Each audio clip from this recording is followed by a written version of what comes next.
Today, what we're going to be doing is building off of what we did last week to be able to start to manipulate equations. If I show you the stuff that we are going to do at the very end of the period, it's probably going to seem overwhelming. So the goal is to make it to where we build a little bit of a pile of momentum, being able to get to that point. I want to do number 2 with you, and then I'm going to actually have you work backwards on number 1. So looking at number 2, and this should all be in your workbook. It should not be anything mysterious. So go ahead and get out and make sure that we are off devices. We have AirPods put away, headphones put away, and we are ready to go. 3x plus 2y all over 5 equals 7. The first thing that I'm going to do here is I'm going to answer the phone. All right, so working through number 2, the first thing that I'm going to do is I'm going to try to find the number that's furthest away from the x and get rid of it. Okay, I need to try to slowly peel back different layers. So the thing that I'll look at here is this 5 is on the bottom of the fraction sign. So I want to try to remove that. What is the inverse of dividing by 5? Multiplying. So I'm going to remove this 2 just to make it easier for me to write stuff down. And I'm going to multiply both of the sides of this equation by 5. And you should do the same as well. So then what I end up with is 3x plus 2y equals 7 times 5 is 35.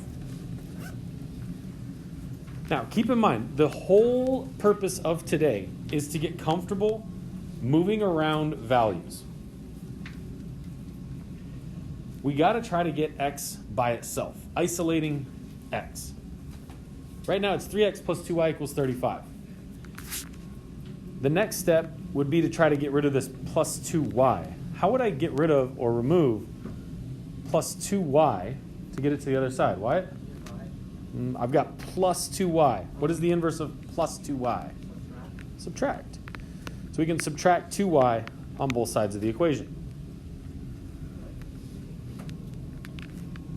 Now, a very tempting thing to do would be like, okay, cool. So 35 minus 2y is 33y, and we're good. We cannot do that. They do not share a variable. So we have to say that our problem then comes down to 3x equals negative 2y plus 35. We're close. What's that?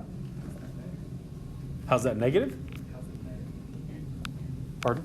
How is it like any closer because you don't need to this different variable and stuff?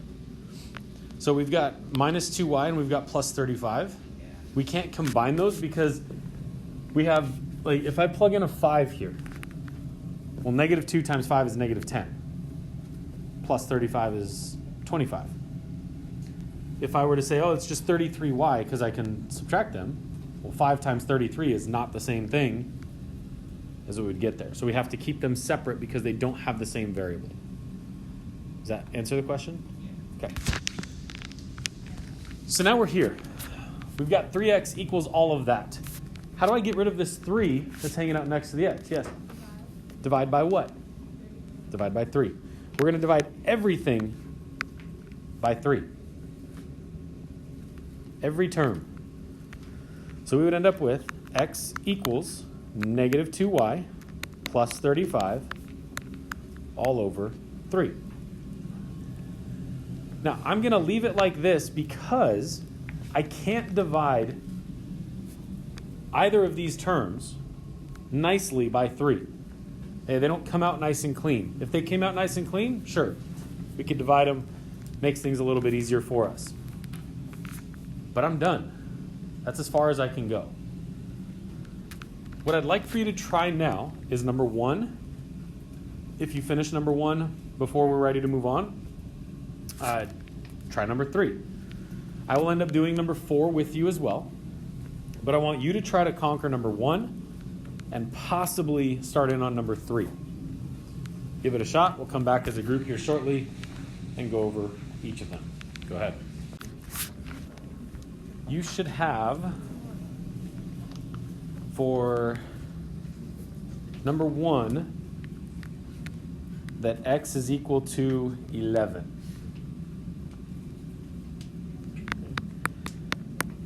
Now, this does you no good to be like, sweet, I know the answer. Write down x equals 11 and move on.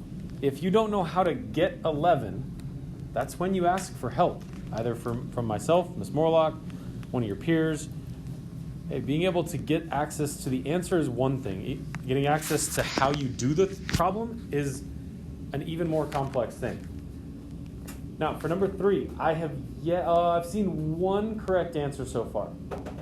I'd like to be able to give you a little bit of time and walk around and see if I can get at least 2 more people to show me that they have the right answer. Once we've got that, I will show you how I got my answer, and then we can move on from there.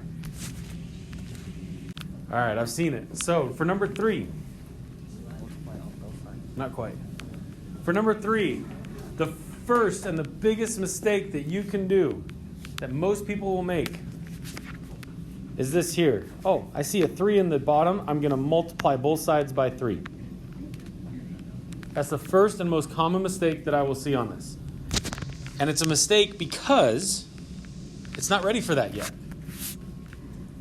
We still have this minus 5 to work with. What do I do to get this minus 5 to the other side of the equal sign? Really? Add it on both sides. So we'll take 5. We'll add it on both sides. So we've got 4/3 x equals 16. Now we can start doing some things with this fraction. What should I do with it? Multiply by 3? Okay. We can do that, but I'm feeling lazy, so I'm going to try to do this in one step rather than 2. So I've multiplied by 3, which would divide out this 3, and it would be 1. And then what would I do to get rid of that 4? Divide by 4. So here's what I can do. Instead of multiplying it by 3 and then dividing it by 4, I can say, oh, I'm just going to multiply by 3/4 on both sides. Okay. You can do it the other way. You can multiply by 3, then you can divide by 4. Because realistically, this is what's going to happen. You're going to take 16 times 3, then you're going to divide by 4. What is 16 times 3? 48. And what is 48 divided by 4? 12. So you would say that x is equal to 12. Okay. For number 4. Number 4 gets pretty difficult. And the premise behind it is you've got this y in here now, so you can't just start adding stuff randomly together. Notice that these problems are very, very similar.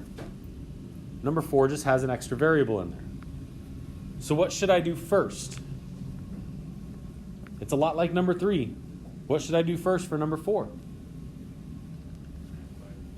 Add 5y to both sides. So I would have 4/3 x equals 5y plus 11.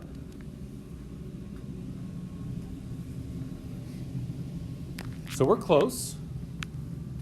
What should I do next to get this x by itself? Someone raise their hand and tell me what that next step should be. I'm really close. One more thing to do. What would that be? Go ahead. Can't subtract. We're taking 4/3 times x right now. What can I do to get rid of that 4/3 next to the x? Multiply what by 3/4? And this entire side as well. So your answer would be x equals 3/4 times 5y plus 11, and you are done. You do not need to distribute this in. You know that 5 and 11 are not going to divide by 4 and get a nice clean number. So we would leave it as a fraction, and we're done. I'll give you a chance to jot that down. Make sure that you've got the notes in there as well. I'll have you go over to problem number 5 and 6. So now, I'll do number 6, hopefully helping you with number 5. This 2/5 is hanging out outside the parentheses. What should I do to get rid of it? It's 2/5 times x plus y equals 6. How should I get rid of 2/5? Divide it? I could. Dividing it makes things really complicated in my opinion. Can I multiply it by something?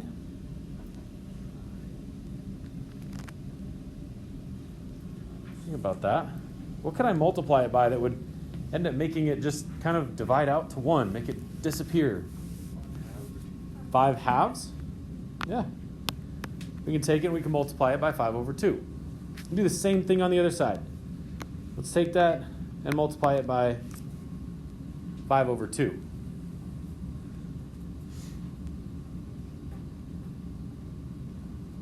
So here's what happens with this. We take the 5s and they divide out to 1. The 2s, they divide out to 1. So now we have x plus y equals, what's 6 times 5? 30. What's 30 divided by 2? 15. Super close. How do I get the x by itself? Subtract y on both sides. We would end up with x is equal to negative y plus 15. Now I'm going to get a little bit picky on this and just make sure that we have things written in the correct order. Order is going to matter as you get further and further into your mathematical career. We want to make sure that our constant is the last thing that goes. So yes, it would be right. If you wrote 15 minus y, that would be correct. It would not be precise with mathematical order. We put the variable first, and then we put any constants that don't have a variable at the end. So a lot of people would say, oh, well, this is 15 minus y, so I'm just going to put 15 minus y. Again, you wouldn't be wrong, it just wouldn't be mathematically precise. So now what I'd like for you to try to do is number 5 and number 7. If you wanted to try number 8, absolutely. I'm all for it. Give it a shot. Okay, but we're going to go through that here in a little bit. I want to see that you are willing to try. Try to answer number 5. Try to answer number 7. And if you get done with both, give number 8 a chance. We'll bounce around and help out. Feel free to lean on your neighbors if you need to. And we'll go from there. For number 5, we have 2/5 times x plus 3 equals 6. How can I get rid of this 2 over 5? Multiply it by 2, by 5 over 2. Sorry, I heard you wrong. Got it. So multiply by 5 over 2 on both sides. Great, we're in really solid position here because we can cancel those out. Those both divide out to be 1. We end up with x plus 3. What is 6 times 5? 30. 30 divided by 2? 15. And from here, should be able to subtract 3 on both sides, and x is equal to 12. So number 5 really shouldn't have been super challenging in terms of once you get that 2/5 out of the way. It's a matter of getting the 2/5 out of the way. That's the problem. Number 7 gets to be a lot more challenging. There are 2 different ways that we can do this. My way, or for some of you, the other way. And it's not one right answer that will work. Or not one right process that will work. There are multiple different ways that we can approach this. So I'll show you the way that I look at it, and then you can choose to use this or not. I've got some stuff going on over here, and I noticed that I've got a 4x and a plus 12. I noticed that I have to divide by 2. Can I divide both of these by 2 pretty easily? So then I'm going to do that. If this was a 3, I couldn't do this. So just kind of keep that in mind. Because they both divide out by 2, I'm I'm going to do this. I'm going to take both sides and I'm going to divide it by 2. So when I do that, 2 divided by 2 gives me 1. We end up with 3x plus 4 equals, and what's 4 divided by 2? 2. So I have 2x. And what's 12 divided by 2? 6. So I've divided each of those terms by 2. Now I need to try to continue getting the x by itself. Right now I've got an x on both sides of the equation. Not good. I'll subtract 4 on both sides. We end up with 3x equals 2x plus 2. And then how can I get this 2x moved to the other side of the equal sign? Right now it's over here. I need it over here. What do I got to do? If I add 2x, would that get rid of it? That just gives me 4x over here. Subtract. We can subtract 2x on both sides. And we can then say that x is equal to 2. X is equal to 2. For number 8 gets pretty spicy because there's x's and y's and they're on both sides and things get out of hand. So I'm going to do this the other way. So instead of dividing both sides by 2, for number 8, I'm going to do this the other way, and hopefully it makes sense along the way. Let's say that I didn't want to divide everything by 2. Instead, I'm going to say that there are 2 groups of this stuff. 2 groups of whatever's in here. So if there are 2 groups of this, there's 3x plus 4y. How many x's do I actually have if there's 2 groups of them? 6. And how many y's? Good. We've distributed the 2 into that parentheses. Then we would take the 4x plus 12y. Your choice, if we move the x's or the y's first, doesn't really matter. Which one should we use? Which one should we move first? Wyatt? The y. Great. So let's move this 8y to the other side. How? Subtract. So we'll take 8y and we'll subtract it from both sides.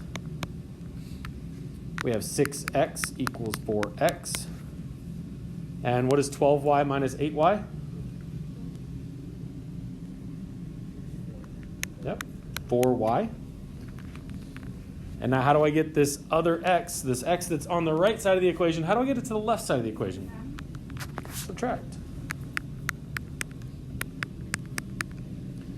So the wrong answer would be 2x equals 4y. Because x is not by itself. What's the last step? Can't subtract it. Gonna divide. Divide both sides by 2. You end up with x equals 2y, box around it, happy dance, smiley face, done. Okay. So today is an exercise in being able to manipulate an equation.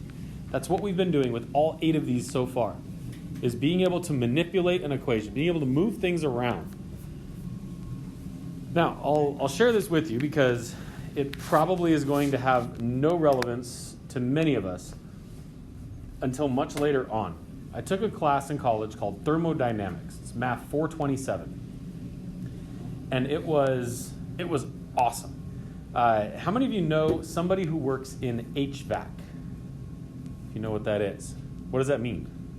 What is it? Like heating, ventilation, and air conditioning? Heating, ventilation, and air conditioning. So it's a heating and air person. So they go and they fix your air conditioner. They fix your heater. They have to deal with, not necessarily these, but they have to deal with different heat responsibilities. Okay, you have an air conditioning unit.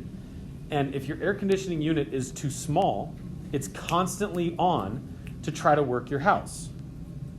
Okay? If you don't have, or if you have too big of a unit, that means that you're paying for something that you don't need. Okay? The heater that runs my house would do absolutely no good in this school. It's just not big enough. Okay, you hear these vents that are going in the classrooms all the time. The system is not actually strong enough to be doing this. So if you were to look through any of these problems that are in this book, most of them don't have a whole lot of numbers. And this is just me randomly flipping to a certain page in my book. Okay, and if you wanted to, you're more than welcome to see these. But it's a whole lot of letters.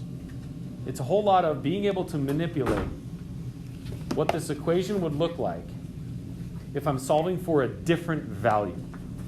And you're gonna see this, you're gonna mess with this a little bit later on, but for right now, you have two problems that we're gonna be working on for the rest of the class. Number 9 and number 10. And what I'm asking for you to do is to write out the steps. What does it take to get x by itself? So right now we are solving for e. We need to instead solve for x. So looking at this, what would be the first step in order to solve, to be able to get x all by itself? Looking at it here, Wyatt, what do you think? Not yet. You're close. Add d. So there's the variable d is off to the side. So what we're going to do is we're going to actually write out some steps, and then we're going to do them off to the right-hand side. So for each of these problems, we're going to write out a description and then do that step off to the right. So first, add d to both sides.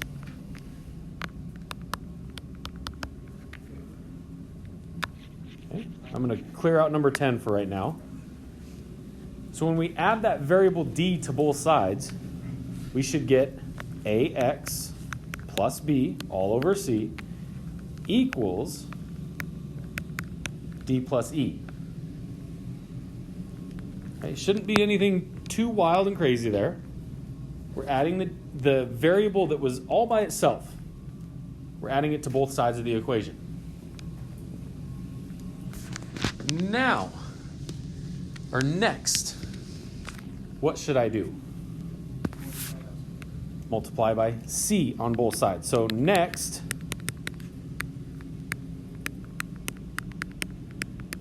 multiply c to both sides.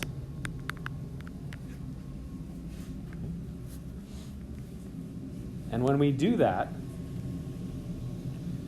we would have ax plus b equals c times d plus e.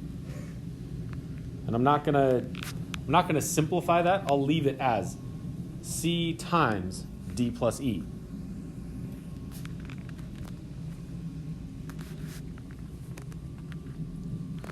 I'm slowing down here so that you get a chance to actually write this out. Make sure that you have these steps built. You're gonna need to make sure that you know how to unpeel that onion of work that goes into this.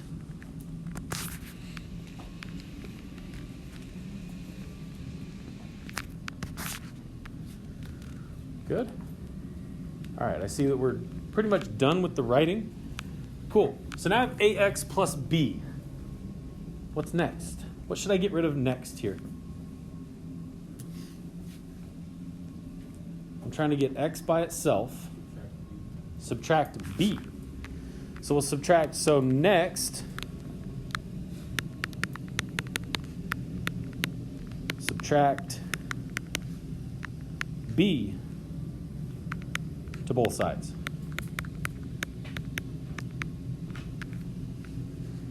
When I do that, I've got ax equals c times d plus e minus b. Again, pretty intense.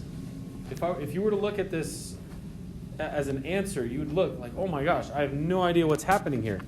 But if you're able to look at this in one piece at a time, like, okay, first I need to get d to the other side. Then I need to get c out underneath the denominator. And then I need to get b over to the other side.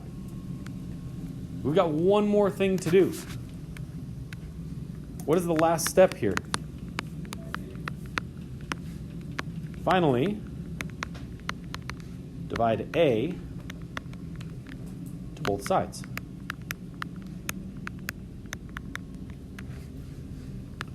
You would end up with, and when you do this, you've got to be really careful because we are dividing a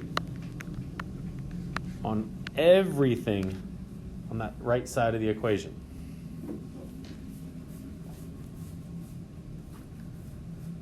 Give you a chance to get caught up. Make sure that you've got the steps written down. Please do not think, oh, whatever, I'm just gonna wait, I'm just gonna copy down the work. The steps are important to be able to see the process. Give you a chance to do that, and then we'll move on. So I'll clear this off and get rid of number 9 for now. So taking a look at 10. 10 gets to be rather overwhelming if we allow it to. So for number 10, we've got r times the square root of all of that mess. We've got to find a way to get x by itself. Anybody want to take a stab at what the first thing I should do would be? Go. Divide by r is exactly what we should do first. So we'll off to the side, we'll put first, divide r to both sides. And when I do that, it's going to look really intense, folks. This is not easy math. So I want you to be aware of that right away, that there's some intense stuff happening. So we divide r on both sides. And what's left over is the square root of mx over n plus s equals t over r. Wild. I'm willing to tell you, but I want to give you a chance to see if you know what it is. All right, anyone want to take a guess at how to get rid of this square root? Unsquare root? How do I unsquare root something? If I wanted to get the square root of 25, you told me that it was 5, right? But if I wanted to get the 25 back, what do I have to do to the 5? If I want to get from 5 to 25, multiply it by 5? Or what's another way of saying that? 5 to the second power, or 5 starts with an s. Squared. So how do I get rid of a square root? Square it.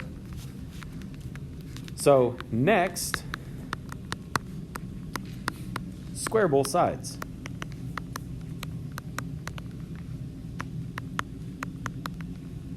And here's what it would look like. I'll give you a chance to write down that step, and then I want to have you watch, so that way it makes a little bit more sense. Otherwise, you're going to be looking down at your paper or looking up here, and you're like, wait a minute, what?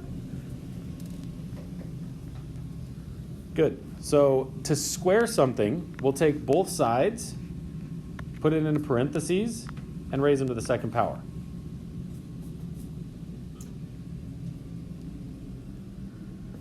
Okay, kind of like the square root of 64. All right, you don't have to write this down, but the square root of 64. What is the square root of 64 again? But if I were to square it, what would that become? 64. Okay, the square root of 64 is 8. 8 squared is 64. Essentially, we're getting rid of, or we're canceling out, the square root. That's what's happening here.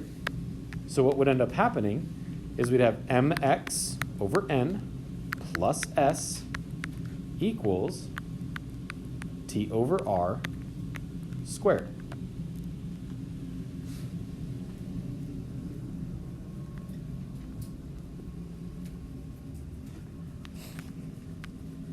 What's next? Keep in mind, I've got to get x by itself. The right-hand side should not scare you at all. Looking only at the left-hand side of the equation, what do I got to do to get x by itself? You're on a roll. Go ahead. Subtract s from both sides. Next, subtract s on both sides. We do that, we get mx over n equals, and here's the hard part, is making sure that we preserve all the other things that we need. We've got t over r squared, and we subtract s.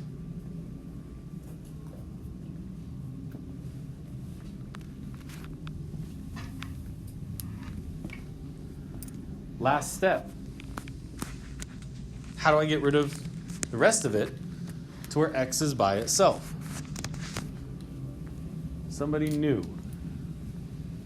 If you see it, let me know. What is it? Yeah.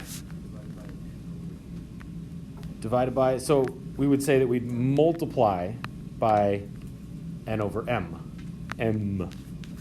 There we go. So we can say, finally, multiply m over n on both sides.